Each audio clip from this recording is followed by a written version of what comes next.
நாடாளுமன்ற தேர்தலை 7 அல்லது 8 கட்டங்களாக நடத்த தேர்தல் ஆணையம் முடிவு செய்துள்ளதாக தெரிகிறது. அதற்கு பின்னால் மத்திய அரசின் அழுத்தம் உள்ளதாக கூறப்படுகிறது. சில தேர்தல் அதிகாரிகள் பாஜகவுக்கு ஆதரவாக காய் நகர்த்த திட்டமிட்டுள்ளதாகவும் கூறப்படுகிறது. அதேபோல வாக்குப்பதிவுக்கும் எண்ணிக்கைக்கும் இடையிலான நாட்களை அதிகப்படுத்தவும் விரும்புவதாக பேச்சு அடிபடுகிறது. ஆகவே விசிக இந்த இடைவெளியை குறைக்க தீர்மானம் நிறைவேற்றியுள்ளது. இந்த அளவுக்கு விசிக அலர்ட் ஆவதற்கு பின்னால் சில காரணங்களும் உள்ளன. எப்படி காங்கிரஸ் இல்லாத இந்தியா என்ற முழக்கத்தை பாஜக முன்வைத்து வருகிறதோ அதே போல திமுக இல்லாத தமிழ்நாடு என்ற கோஷத்தை பிரதமர் மோடி தனது பிரச்சாரத்தின் மூலம் தொடங்கி வைத்துள்ளார். சமீபத்தில் தமிழகம் வந்த மோடியிடம் அண்ணாமலை மட்டுமே கிரீன் ரூமில் உட்கார்ந்து வார் ரூம் பற்றிய சில திட்டங்களை முன்வைத்துள்ளார். இந்த சந்திப்பில் அண்ணாமலை மட்டுமே இடம்பெற்றுள்ளார். எல் முருகனுக்கு கூட அனுமதி வழங்கப்படவில்லை என்கிறார்கள். சுமார் 20 நிமிடம் மோடியுடன் உரையாடி உள்ளார் அண்ணாமலை. அப்போது ஆளும் கட்சியான திமுக ஒரு வாக்காளருக்கு 300 முதல் 500 ரூபாய் தர உள்ளதாக தகவல் தந்துள்ளார்.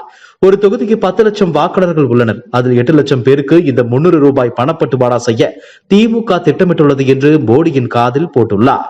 ஓட்டுக்காக அனைத்து கட்சிகளும் தான் இதை செய்கின்றன. ஆனால் அந்த விஷயத்தில் திமுகவை தனிமைப்படுத்த வேண்டும். அப்படி செய்தால் அவர்களின் செயல்பாட்டை சற்று முடக்க முடியும் என்று சொன்னதாக தெரிகிறது. அப்போது மத்திய உளவுத்துறைக்கு முன்னதாகவே தமிழக பாஜக தரப்பிலிருந்து சில தகவல்கள் அனுப்பப்பட்டுள்ளன என்பதையும் அண்ணாமலை பகிர்ந்து கொண்டுள்ளார்.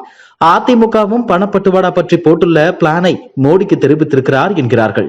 எனவே தேர்தல் அதிகாரிகளை தாண்டி ஐடி அதிகாரிகள், இடி அதிகாரிகள் என தொகுதிக்கு 2 அதிகாரிகளை கண்காணிக்கவும் ரெய்டு நடத்தவும் நியமிக்க வேண்டும் என அண்ணாமலை வேண்டுகோள் விடுத்துள்ளார். இதற்கு முன்பாகவே சமீபத்தில் தமிழ்நாட்டுக்கு வந்த அமலாக்கத்துறை தலைமை அதிகாரியிடம் காவல்துறையில் உள்ள திமுக ஆதரவான 48 உயர் அதிகாரிகளின் பட்டியலும் வழங்கப்பட்டுள்ளது.